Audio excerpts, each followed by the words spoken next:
여러분, 마태복음 강의 102번째 시간입니다.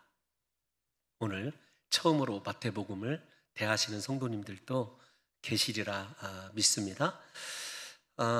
마태복음을 강의하면서 제가 늘 우리 성도 여러분들께 원하는 것이 있습니다.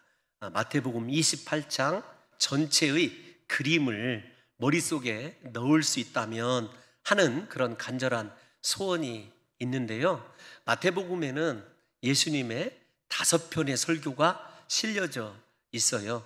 그 설교의 전과 후에는 그 설교가 어떤 의미로 하나님 나라를 위하여 메시지가 전달되고 있는지가 행간에 그렇게 사이사이에 기록이 되어져 있어요.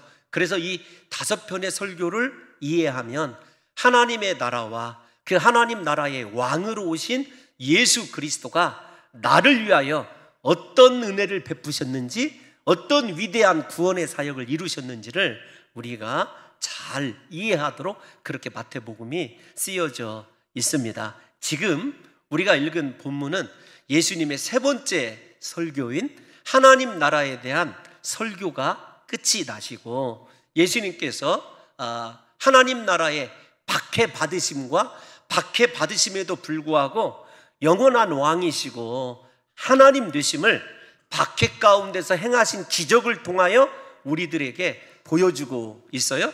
그래서 13장에서 하나님의 나라 비유, 그리고 14장에서 정치적이고 물리적인 박해를 받으신 예수님께서 이 빈들로 물러가십니다. 예수님이 떠나가셔서 그곳에서 오병이어의 기적을 일으키셔요. 그리고 폭풍 속에서 고통당하는 제자들을 향하여 물 위를 걸어오시는 기적, 그리고 예수님의 옷자락에 손만 대어도 나을 것 같은 믿음을 가지고 예수님께 간구하는 유대인들을 치료하신 사건이 기록되어져 있습니다. 15장은 이번에는 정치적이고 물리적인 박해가 아니라 종교적이고 교리적인 박해를 바리새인들과 서기관들로부터 당하셔요. 그 교리적이고 종교적인 박해를 당하셨을 때 예수님께서 유대 땅을 완전히 떠나십니다.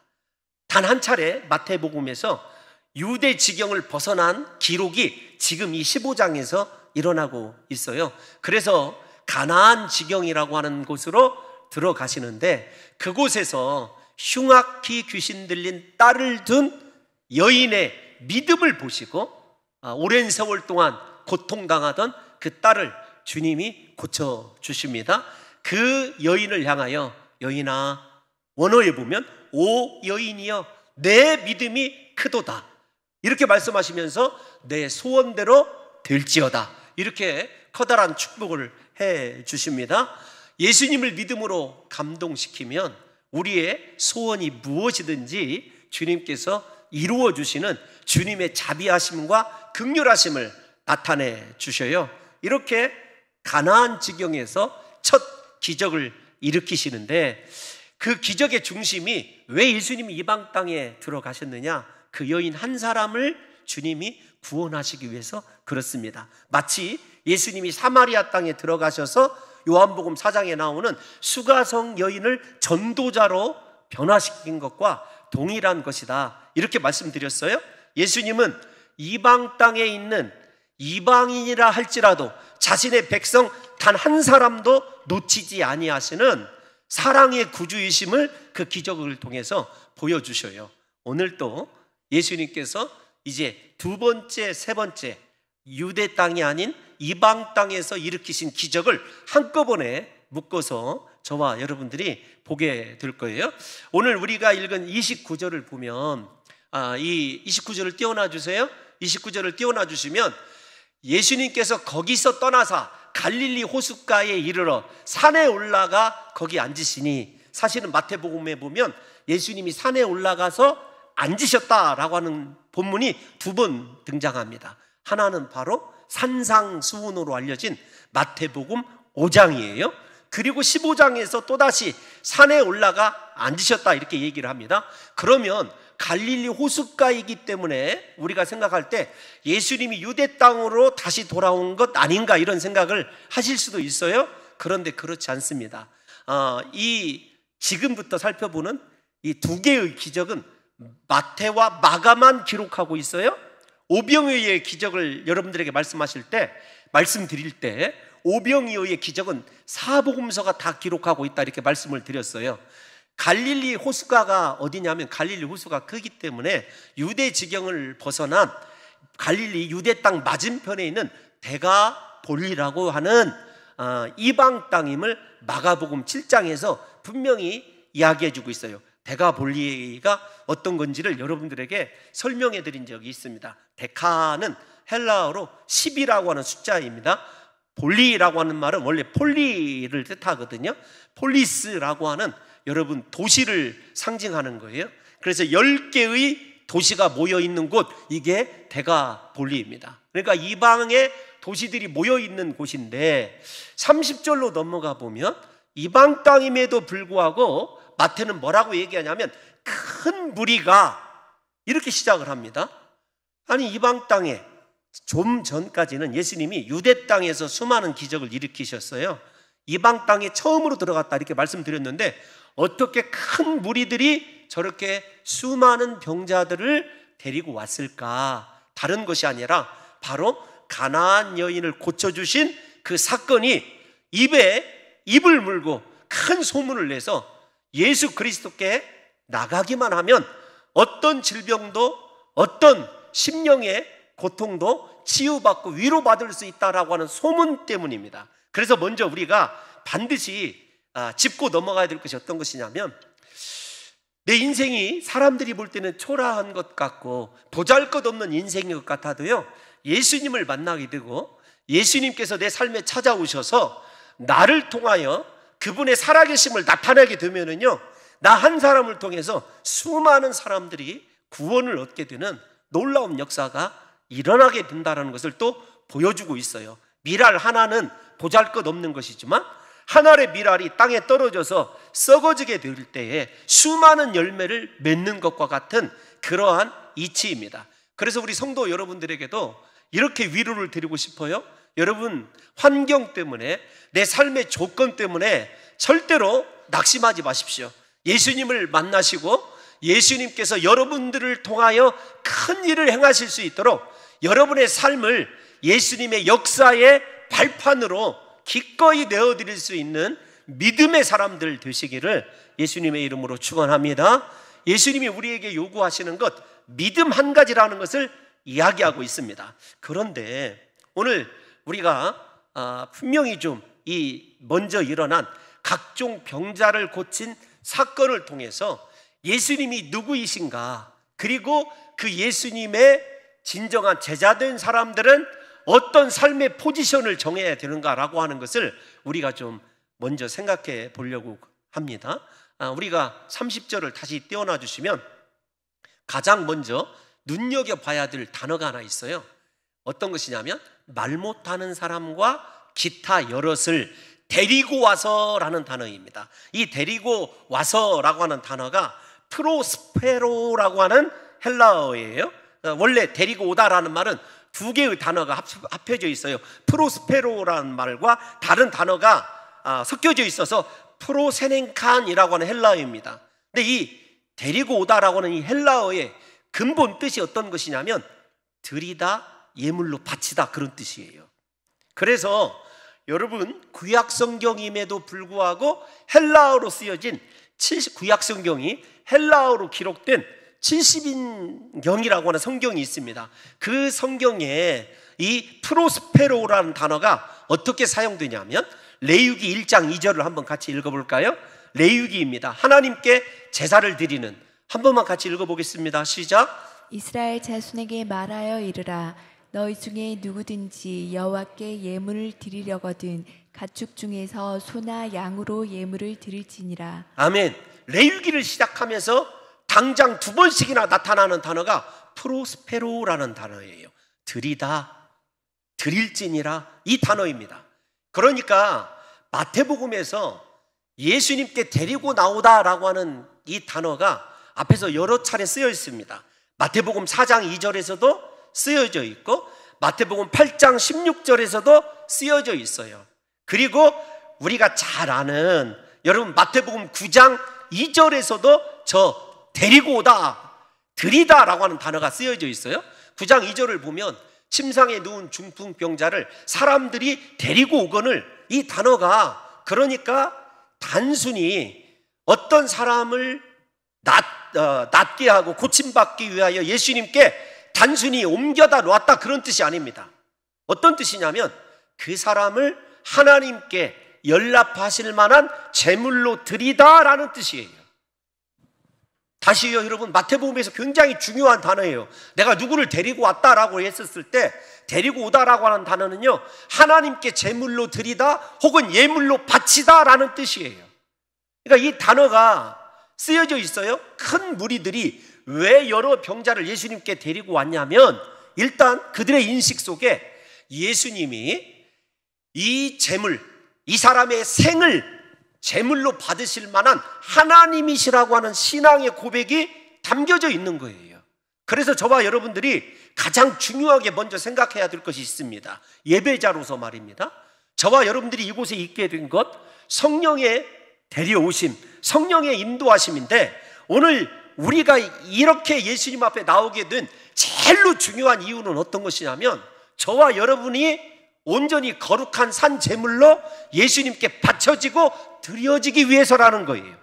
그래서 성령이 날마다 우리를 예수님 앞으로 인도하고 있다라고 하는 것을 인정하게 될 때에 우리 삶을 그분이 기뻐하시는 거룩한 산 제물로 드리게 되고 나에 대한 인식이, 나에 대한 정체성의 이해가 달라지게 되는 거죠. 나는 예수님께 바쳐진 사람, 나는 예수님께 드려진 사람이에요. 중요한 두 번째는 어떤 것이냐면 병들고 여러분 지금 기록되어 있는 사람들은 그 당시 사고방식으로 다 저주받아서 질병에 걸린 사람들, 이런 인식을 가지고 있어요. 저주받고 때로는 실패하고 인생에 답이 없어 보이는 인생이라 할지라도 예수님께 드려지게 되었을 때 예수님께서 그들을 원래 창조의 목적대로, 원래 하나님께서 계획하신 대로 회복시켜 주시는 장면을 우리 성도 여러분들이 놓쳐서는 안 됩니다. 우리 사랑하는 성도 여러분들과 제가 그래서 생각해야 될 것이 있어요. 어떤 것이냐면 나는 내 마음에 온갖 상처와 아픔이 있고 근심이 있고 두려움이 있고 절망이 있다 할지라도 중요한 것은 내가 지금 예수님께 제물로 드려지기만 하면 주님이 나를 창조하신 원래의 목적대로 회복시키실 뿐만 아니라 나를 통하여 그분의 나라를 확장시키는 하나님의 거룩한 도구로 저와 여러분들을 사용하신다는 것입니다. 그래서 우리의 예배자로서의 인식이 이렇게 중요한 거예요. 그래서 사람들이 예수 그리스도께 데리고 왔다라고 하는 의미가 제물의 의미이고 제사의 의미이고 예수님은 내 삶을 제물로 받으시기에 합당한 분이라고 하는 신앙의 고백이 이 데리고 오다라고 하는 스페로우라고 하는 프로스페로우라고 하는 단어의 진정한 의미라고 하는 것을 먼저 이해하셨으면 좋겠어요. 그래서 사도 바울도 로마서 1장에서 11장까지 우리 로마서 강해를 통해서 배웠지 않습니까? 하나님의 거룩한 의가 믿음으로 말미암아 주어지게 되는데 믿음으로 의롭게 된 사람들의 삶의 첫 번째 덕목이 어떤 거냐? 로마서 12장 1절 우리가 잘 아는 말씀이에요. 한번 읽어보겠습니다. 시작. 그러므로 형제들아 내가 하나님의 모든 자비하심으로 너희를 권하노니 너희 몸을 하나님이 기뻐하시는 거룩한 산 제물로 드리라. 이는 너희가 드릴 영적 예배니라. 아멘. 나의 몸이, 나의 모든 것이 하나님께 드려질 거룩한 영적인 예배를 위한 제물이라고 하는 의식이 있게 될 때 이 예배를 통하여 사랑하는 성도 여러분들과 저에게도 하나님의 재창조의 능력이 임하여서 육신의 질병은 물론이거니와 정신적인 고통과 마음의 상처와 아픔과 미래에 대한 두려움까지 치료되고 회복되는 역사가 일어나게 될 줄로 믿습니다. 두 번째, 이렇게 주님이 제사를 받으시기에 합당한, 내 인생을 받으시기에, 제물로 받으시기에 합당한 하나님 되심이 인정된다고 한다면 우리의 삶의 위치는 어디에 되느냐, 어디에 있어야 되느냐. 다시 30절을 띄워놔 주십시오. 데리고 와서 어디에요? 예수의 발 앞에 앉혔다라는 말은 단순한 표현이 아닙니다. 유대인들이나 이방인들이나 그 사람이 어떠한 사람의 발 아래에 앉는다, 발 아래에 앉는다라는 말은 어떤 말이냐면 나는 당신의 종입니다 라는 뜻이거든요. 두 가지 의미가 있어요. 예수님은 내 인생의 주인이시고, 첫 번째, 예배자로서 나를 연락하실 하나님이실 뿐만 아니라 두 번째, 내 인생의 주인이십니다, 나의 왕이십니다라고 하는 고백이 그들에게 있어요. 제가 여러분들에게 마태복음을 강의하면서 나중에 또 마리아를 이야기할 때, 다른 복음서를 강의하면서 이 마리아를 발 아래의 여인이다, 발 아래, 항상 마리아는 예수님의 발 아래에 앉는 모습으로 나와요. 나중에 그 향유 옥합을 부은 사건들 여러분 깊이 한번 생각하실 때가 올 것이라고 되어져서 여기서 한 번 더 말씀을 드리면 그런 거예요. 발 아래에 앉았다라고 하는 말은 예수님은 내 인생의 왕이시고 나는 당신의 종입니다, 나는 당신의 처분만 기다립니다라고 하는 가장 겸손한 표현이에요. 그럼 무슨 말이냐면 이런 것입니다. 예수님께서 나를 고쳐주시든지 고쳐주지 않든지 나는 발 아래에서 가장 가난한 심령으로 당신의 은혜를 기다리는 종일 뿐입니다 라고 하는 심령이 가난한 자의 모습이 바로 발 아래에 앉아있다 라고 하는 모습이거든요. 이런 뜻이에요. 우리가 잘 아는 대로 예수님 말씀만 하옵소서 종이 듣겠나이다 라고 하는 진정한 표현이 발 아래에 앉아있는 거예요. 사랑하는 성도 여러분들과 제가 인생에 있어서 두 번째로 확인해야 될 것이 있어요. 내 삶을 하나님 앞에 거룩한 제물로 드렸다고 한다면 내 인생의 위치가 날마다 예수님의 발 아래에 앉아서 정말로 생명의 떡을 기다리고 생명의 말씀을 기다리고 주님이 무엇이라고 말씀하시든지 그 말씀대로 행할 준비를 가지고 있는 그분의 종이냐고요. 내가 원하는 것과 그분이 말씀하시는 것이 충돌할 때도 내가 원하는 것을 거두어드리고 주님 내가 원하는 것은 이것이지만 주님의 말씀에 의지하여 그대로 행하리다 라고 하는 종된 의식을 회복하는 것이 우리에게 너무 더 중요합니다. 사랑하는 성도 여러분, 우리에게서 신앙의 무감각이 얼마나 무서운가 하면 이렇게 발 아래, 예수님의 발 앞에 혹은 발 아래에 앉아 있어야 될 우리들이 어느 때는 예수님보다 위에서 얼마나 교만하고 오만하게 내 인생의 주인이 마치 나인 것처럼 내 뜻대로 행하고 내 지식과 내 생각을 따라서 신앙생활을 한다고 행하는 경우가 얼마나 많은지를 한번 생각해 보십시오. 정말로 우리 사랑하는 성도 여러분들과 제가 회복되어야 될 것 다른 것 아닙니다. 저의 인생의 위치가, 여러분의 인생의 위치가 언제나 예수님의 발 아래에 있기를, 그래서 예수님께서 말씀하시는 말씀 하나도 놓치지 않고 그 말씀대로 행할 수 있는 진정한 하나님 나라의 백성이 되시기를 예수님의 이름으로 축원합니다. 여러분, 이 두 가지의 사건이 예수 그리스도가 하나님 되시고 내 인생을 연락하시는 예수님이 내 인생의 왕이시고 주인이시다라고는 고백이라고 한다면, 우리가 31절에 보면 병을 고침받았던 사람들의 입에서 직접 무엇이라고 나오는지를 한번 보겠습니다. 어디를 보냐면 무리가부터 읽어요. 세 번째 줄에 있어요. 무리가 보고, 시작. 무리가 보고 놀랍게 여겨 이스라엘 하나님께 영광을 돌리니라. 아멘. 이스라엘의 하나님께 영광을 돌리니라. 예수님께서 유대인들에게 기대하는 것 아니겠습니까? 그런데 이방인들이 이스라엘의 하나님으로 예수님을 인정할 뿐만 아니라 그분께 영광 돌리는 삶을 살아가요. 앞을 떼버리고 이렇게 생각합시다. 하나님을, 내 인생을 받으신 진정한 예수 그리스도를 하나님으로 인정한다면, 예수님의 발 아래에 앉아서 예수님을 내 인생의 왕으로 인정한다고 한다면, 내게 인생에 오늘 그 찬양대가 부른 찬양이 여정이란 찬송 아닙니까? 내 인생의 여정을 지금까지 인도하신 주님께만 영광 돌리는 인생을 우리가 살아가고 있는지를 생각해 봐야 돼요.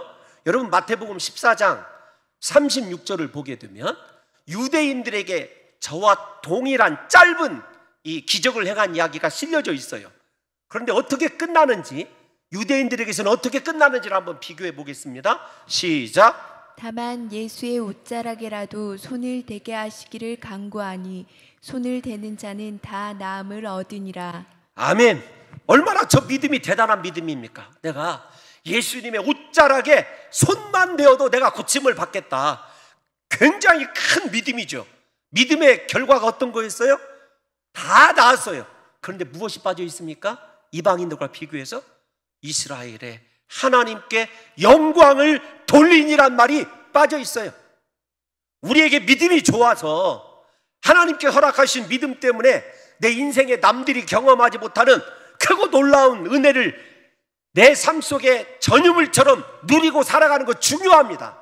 그러나 주님이 원하시는 이유는 어떤 것이냐면 그 기적을 통해서 그 믿음을 보시고 행하신 은혜를 통해서 내 삶이 하나님 중심, 예수님 중심, 오직 그분께 영광 돌릴 수 있는 진정한 믿음의 사람인가라고 하는 것이 중요한 것이죠. 다시 말씀을 드리지만 저와 여러분들도 오늘날의 우리의 삶을 돌아보면 모든 것이 하나님의 은혜였습니다. 그렇지 않습니까? 그런데 내 삶 속에서 주님이 주신 그 은혜가 물질적인 축복이든지 건강이든지 정말로 기가 막힐 웅덩이에서 구원받은 기적이든지 그것에만 집중하고 그 기적을 통해서 내가 너의 하나님 되기를 원하고 내가 너의 인생의 주인 되기를 원하고 네 삶을 통하여 내가 영광 받기를 원하신다고 하는 예수 그리스도가 아니 계시다고 한다면 아무리 그 믿음 때문에 구원을 받고 고침을 받았다 한들 그것이 하나님 나라와 무슨 상관이 있느냐고요. 사랑하는 성도 여러분, 분명히 말씀드립니다. 유대인들은 진정한 기적의 의미인 예수님의 하나님 아들 되심과 이스라엘의 왕 되심을 깨닫지 못한 거예요. 그들은 기적에 취해버린 상태에서 맞춰버립니다.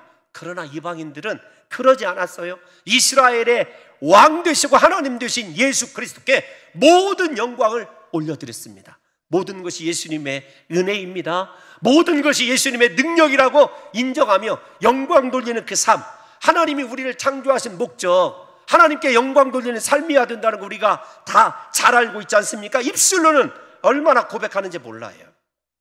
그런데 나의 진정한 구주이시고 내 삶의 주관자이신 예수 그리스도가 아니 계신 축복에 취해서 여러분들과 제가 그리스도께 영광 돌리는 삶이라고 하는 정체성을 혹시 잃어버리고 살아가지는 않는지를 깊이 생각해 봐야 한다는 것입니다. 또 하나, 여러분 이 표적 속에는 한 가지 비밀이 숨겨져 있어요.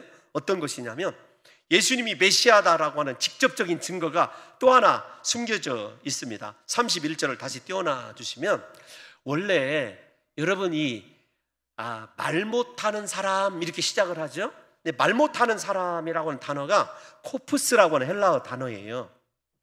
우리는 말 못하는 사람과 듣지 못하는 사람이 분명히 구분되어져 있습니다. 그런데 헬라어에서는 말 못하는 사람 이렇게 이야기할 때 반드시 전제해 두는 것이 어떤 것이냐면 듣지 못하는 사람. 이 말이 훨씬 이해가 돼요. 왜 아이들이 혹 언어에 장애가 생기냐면요, 듣지 못하기 때문이란 거 우리가 잘 알고 있지 않습니까? 그러니까 두 가지가 이 코프스라고 하는 단어에 포함이 되어져 있어요.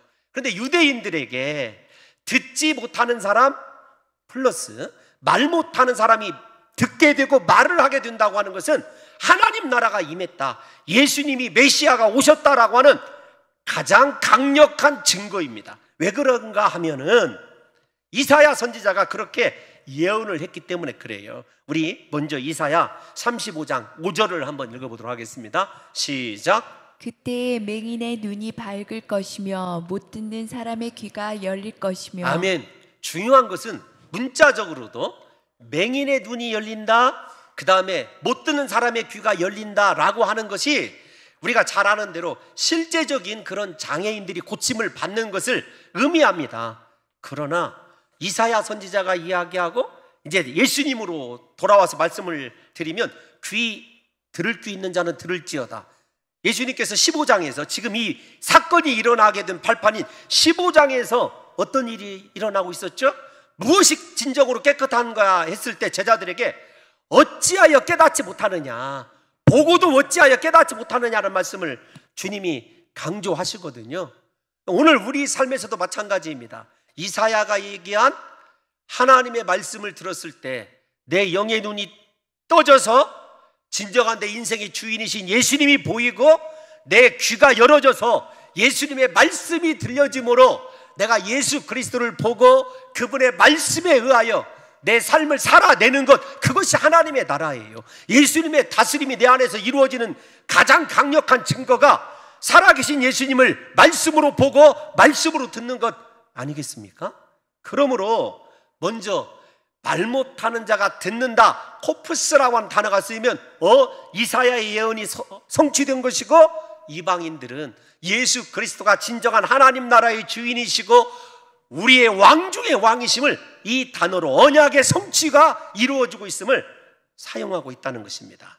사랑하는 성도 여러분, 그러므로 마태는 이 기사를 통해서 단순히 어떠한 병자들이 고침받았다라고 하는 치유 사건만 전하는 것이 아니라 하나님의 나라가 임하였다, 메시아이신 예수 그리스도께서 이곳에 임하셨다라고 하는 직접적인 서술을 마태가 이방 땅에서 소개하고 있다는 것을 생각해 보십시오.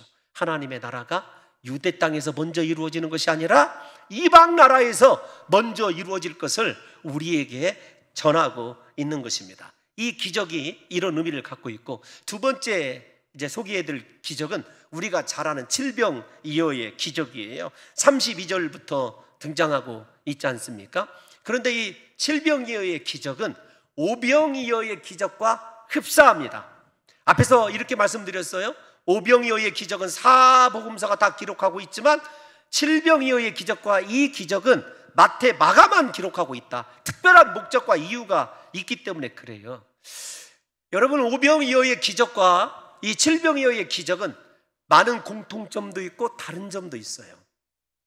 먼저 다른 점을 좀 이야기를 하자면 시간상의 다른 점도 있고, 그 다음에 장소의 다른 점도 있습니다. 또한 대상의 다른 점도 있어요. 이거 여러분들이 다 아는 거예요. 그런데 여러분, 가장 중요한 먼저 공통점을 하나 얘기를 해드린다면 예수님의 불쌍히 여기심으로 기적이 시작되었다는 거예요. 오병이어의 기적도 예수님께서 무리들을 불쌍히 여기셨다. 칠병이어의 기적도 예수님께서 불쌍히 여기셨다는 거예요. 유대인이든지 이방인이든지 예수님께서 불쌍히 여기심 때문에 그들에게 생명의 떡이신, 이 땅에서 우리에게 영원한 생명을 주시기 위하여 십자가에 못 박혀 죽으심으로 그분의 살과 피를 우리에게 내어주신 그 사건을 의미하는 이 오병이어의 기적과 칠병이어의 기적이 그분의 불쌍히 여기심 때문에 우리에게 일어났다라고 하는 것을 먼저 저와 여러분들이 아셔야 됩니다. 그래서 지난 시간에 주님이 우리를 불쌍히 여겨주시면 우리 인생에 불가능이 없습니다. 사실 우리가 구원받게 된 것 주님의 불쌍히 여기심 때문이고, 우리가 이만큼 살아가게 되는 것 주님의 불쌍히 여기심 때문이다, 여러분들에게 말씀을 드렸어요. 오늘 또 그렇게 불쌍히 여기심으로 시작을 하죠. 32절을 한번 띄워놔 주세요. 예수께서 제자들을 불러 이르시되, 시작. 내가 무리를 불쌍히 여기노라. 아멘.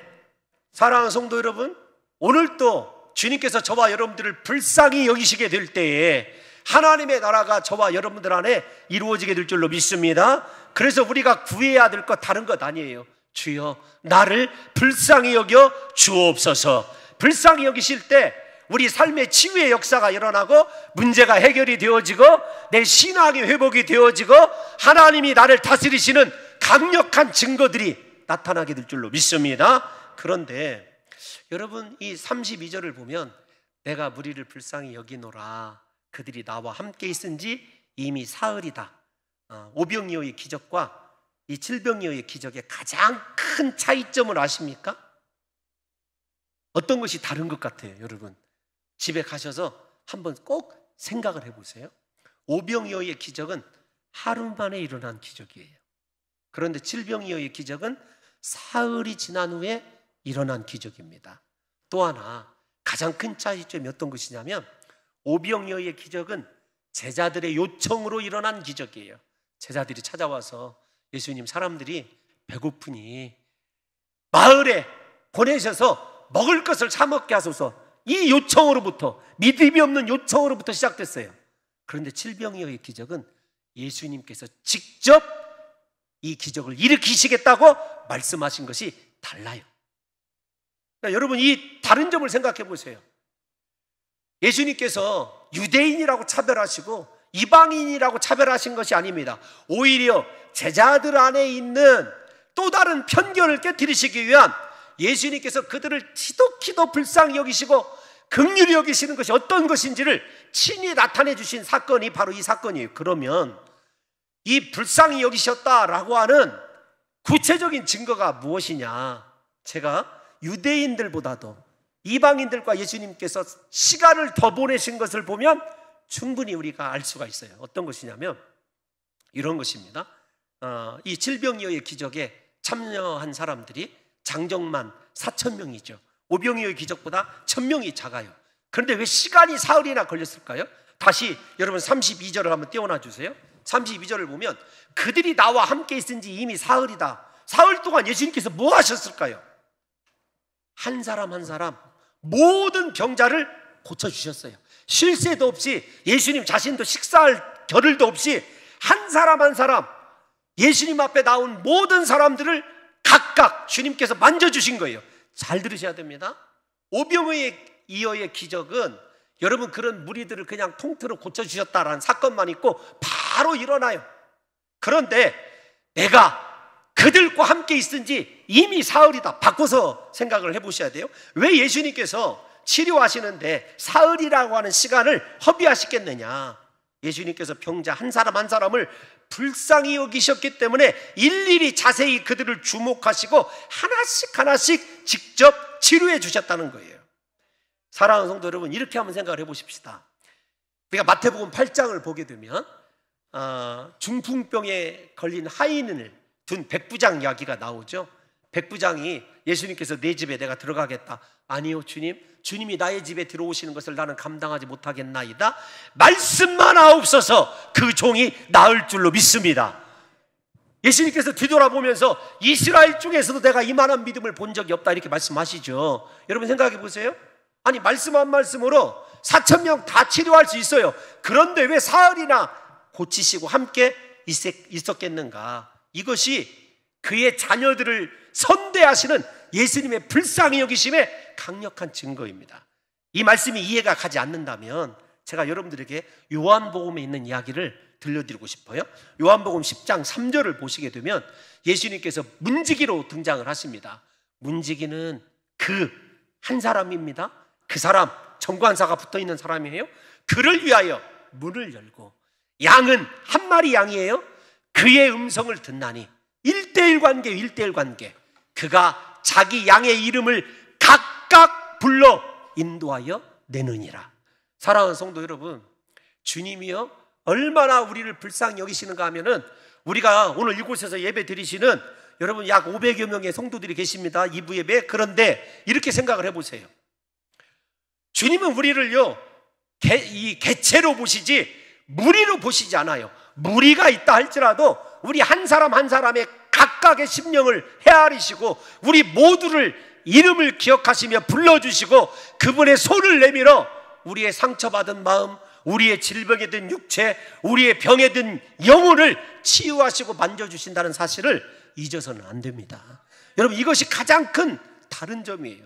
그래서 이 본문을 읽을 때 이방인들을 향한 예수 그리스도의 사랑이 사실은 유대인들보다 더 사랑이 크냐라고 하는 말보다도 예수님께서 정성을 더 기울이셔서 그들을 향한 구원의 은혜가 어떤 것인지, 하나님 나라가 어떤 것인지를 보여주고 있다는 것을 우리 성도 여러분들이 잊어서는 안 되는 거예요.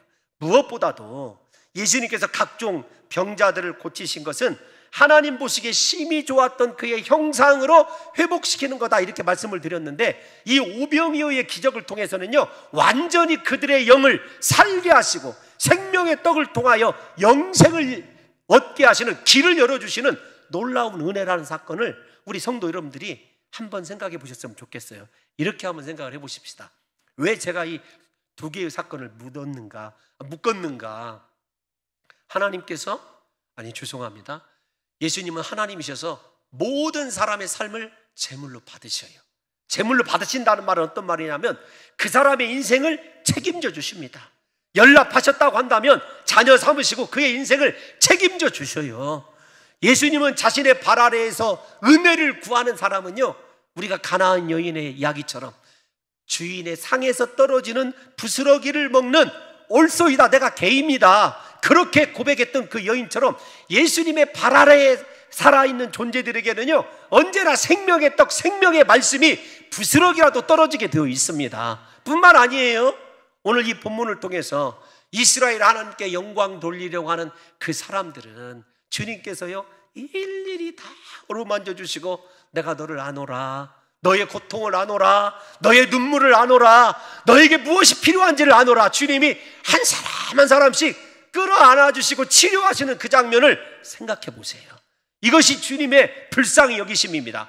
오늘 사랑하는 주님께서 사랑하는 우리 성도 여러분, 오늘 예배하시는 여러분들의 눈물을 친히 닦아주실 줄로 믿습니다. 여러분의 기도에 응답하실 줄로 믿습니다. 여러분의 해결하지 못할 문제 다 아시고 주님께서 말씀으로 각각 여러분들의 이름을 불러내시며 해결해 주시고 구원을 얻게 하시고 생명의 떡으로 초대해 주시는 놀라운 역사가 일어나게 될 줄로 믿습니다. 여러분, 그런데 예수님께서 이 이방인들을 불쌍히 여기시는 마음에 대하여 제자들이 33절에서 뭐라고 얘기하는지를 한번 살펴보겠습니다. 33절 시작. 제자들이 이르되 광야에 있어 우리가 어디서 이런 무리가 배부를 만큼 떡을 얻으리이까. 아멘. 난제입니다. 왜 난제이냐면, 아니 오병이어의 기적이 얼마 전에 일어났기 때문에 쉽게 생각하면 와, 제자들의 믿음이 없다. 예, 맞아요. 정확합니다. 제자들의 믿음이 없어요. 그러면 그 제자들의 믿음 없음의 원인은 어떤 거냐라는 것을 우리가 잘 생각해낼 수 있으면 이방 땅에서 일어난 마지막 기적이 갖고 있는 의미를 정확하게 우리가 마태복음에서 이해할 수 있습니다. 왜 저렇게 얘기를 했을까요? 오병이어의 기적을 이야기할 때 특별히 제가 하늘에서 내려온 만나, 요한복음 6장에 분명히 그렇게 기록되어 있어요. 나는 하늘로서 내려온 생명의 떡이다. 너희 조상들이 먹었던 것과는 다르다. 6장, 요한복음 6장을 한번 꼭 가셔서 읽어보세요. 그런데 여러분, 이 제자들의 마음속에 가지고 있는 것이 어떤 것이냐면 믿음이 없는 것이 사실이지만, 예수님, 이들은 이방인들입니다. 왜 이방인들에게 선민인 우리가 광야에서 경험하였던, 우리 조상들이 경험하였던 하늘로서 내려온 생명의 떡을 주시려고 하십니까? 라고 하는, 여러분, 그들의 자신 안에 있는 선민 사상의 고집이 예수 그리스도의 불쌍히 여기심을 가로막고 있는 거예요. 제가 여러분들에게 이렇게 말씀드린 이유가 있습니다. 신앙생활을 하는 데 있어서 가장 큰 적은 외적인 환경의 문제가 아닙니다. 결핍의 문제가 아니에요. 내 속에 들어있는 죽지 못한, 변화되지 못한 내 자아가 언제나 커다란 문제예요. 내가 알고 있는 것, 내가 전에 경험했던 것, 신앙생활도 마찬가지입니다. 예수님께서 날마다 새로운 모습으로 우리에게 새로운 말씀으로 들려주는 건 어떤 것이냐면, 네 자리를 떠나서 내가 생각하고 내가 추구하는 것, 내가 이루기를 원하는 것으로 우리가 함께 동참하시기를 원하거든요. 그래서 예수를 따라가야 돼요. 제자들은 지금 예수 그리스도를 따라가지 못하고 있는 거예요. 왜 그들에게 믿음 없음의 고백이 나오냐면, 다시요, 오병이어의 기적을 일으키셨을 때에는 그들 마음속에 예수님을 왕으로 잡아서 세우려고 했지 않습니까? 그런데 아니, 우리의 왕이시면 충분한데, 이스라엘의 왕이시면 충분한데 왜 이방인들에게까지 생명의 떡을 먹이시려고 하냐, 왜 이방인들을, 저주받은 그들을 구원하시려고 하냐고 하는 제자들의 불순종의 의미가 믿음 없음보다 훨씬 더 크다라는 것을 저와 여러분들이 이해하신다면, 사랑하는 성도 여러분, 오늘 예수님께서 저와 여러분들을 불쌍히 여기셔서 그리스도의 제자로 먼저 세우신 이유가 무엇이겠습니까? 우리가 예수의 마음으로 다른 사람들에게 그리스도의 나에게 임한 불쌍히 여기심을 우리가 공급해주는 축복의 통로의 삶을 살아야 될 것 아니겠습니까? 내가 원하지 않는 것이지만 예수 그리스도께서 말씀하시는 거라면, 즉 예수님이 원하시는 것과 내가 원하는 것이 충돌한다고 그랬을 때 나를 포기하고 주여 말씀대로 순종하겠습니다라고 하는 믿음의 사람이 되어야 되는 것 아니겠습니까? 예수님이 원수에게 손을 내밀라 하면 손을 내밀어야 되고요, 예수님이 죽도록 충성하라 하면 충성해야 되고, 예수님이 원하지 않지만 네가 모든 사람을 위해서 하늘에 썩어지는 미랄이 되라고 한다면 미랄이 돼야 되는 것 아니겠습니까? 언제부터 신앙의 중심이 내가 되었습니까? 우리 성도님들을 바라보고 한국교회를 바라보면서 신앙의 주체가 바뀌어버렸어요. 내 신앙의 자아가 깨지게 될 때 비로소 하나님의 나라, 하나님의 다스림이 내게 일어나고, 그 다스림의 결과는 하나님이 책임져 주는 것 아니겠느냐고요. 우리가 제자라고 한다면 예수님, 이들을 불쌍히 여기시니, 그리고 이렇게 사흘 동안이나 치료해 주시니 주님께서 친히 먹이실 줄로 믿습니다. 하나님께 영광을 돌립니다. 이렇게 고백해야 되는 것 아니겠습니까? 부디 이 기적을 통해서 저와 여러분들이 지난날에 신앙생활을 통하여 혹시 내 스스로 우상화하고 내 고집과 내 신앙적인 사고가 전부라고 생각하고 있다면, 여러분, 그런 사람들에게 어떻게 예수님의 말씀이 들릴 수 있겠느냐고요. 예수님의 발 아래 다시 꿇어 앉으십시오. 그리고 예수님께서 말씀하시는 것을 들으십시오. 예수님, 내 인생 이렇게 흠이 많고 허물이 많지만 연락하여 주실 줄로 믿습니다. 내 삶을 불쌍히 여겨주심으로 내 인생 가운데 필요한 생명의 떡이, 하늘의 은혜가 날마다 공급되게 되는 역사가 일어나게 될 줄로 믿습니다. 이런 신앙의 고백이 필요한 것 아니겠습니까? 여러분, 생각해 보십시다. 다 왔어요. 이스라엘 백성들이 광야에서 만나를 구했습니까? 구하지 않았습니다. 깊이 생각해 보셔야 됩니다. 오병이어의 기적 때 그 사람들이 배고프다고 그랬지 떡을 구했습니까? 질병이어의 기적도 마찬가지입니다. 그런데 예수님께서 그들에게 만나를 내려주셨습니다. 오병이어의 기적을 내려주셨습니다. 질병이어의 기적을 내려주셨습니다. 폭풍 때문에 고난당하는 제자들을 향하여 친히 제자들이 원하지 않았음에도 찾아와 주셨습니다. 우리가 예수 믿게 된 것, 구원받게 된 것, 주님의 일방적이고 무조건적인 은혜 때문이라는 걸 저와 여러분들이 잘 알고 있지 않습니까? 그렇다면 사랑하는 성도 여러분, 내가 은혜 받고 구원받은 것, 예수님의 은혜 때문이라는 사실이 진정으로 고백되어진다면 예수님께서 무엇을 원하든지 그것이 내 생각과 다르다 할지라도 주님만 따라가고 주님의 그 말씀하심에 순종함으로 말미암아 예수 그리스도의 위대한 기적이 저와 여러분의 삶 속에서 끊임없이 일어나시기를 예수님의 이름으로 축원합니다. 우리 모두 다